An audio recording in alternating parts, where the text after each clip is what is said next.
Another restriction that you could do is an odometer restriction. Odometer restrictions allow you to determine if somebody's going to be able to continue to actually dispense fuel if they put in incorrect odometer value when prompted for odometer at the time of fuel. So if somebody's trying to fuel a particular vehicle and it prompts them for an odometer, and the odometer is, say, 50,000 miles, and they put in 50,000 miles, if the last previous fuel was outside of the range of the restriction that they had set for their particular vehicle, then it may deny them fuel.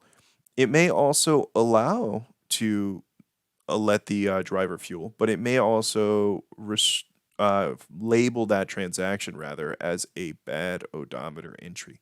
So the system's going to say, oh, this card's outside of that range. I'm going to flag this transaction as having a bad odometer because I didn't expect to see the value that they entered here. This list is how we set up those values.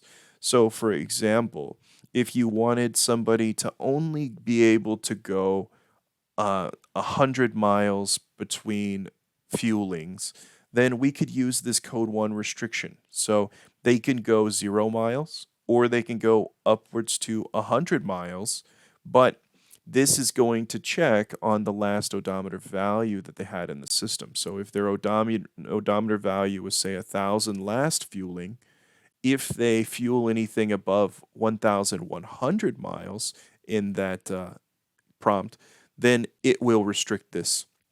And we can determine, are we going to allow him to fuel or are we going to require him to enter the correct value? So those kind of definitions can be defined on the fuel site controller as well. What are we going to do if we get a bad odometer?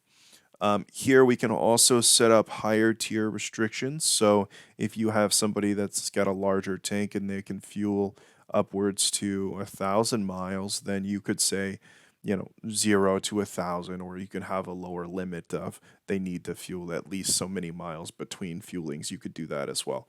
And here we just need to define the ranges, and these ranges are going to show up when you select your odometer restriction in your card creation process.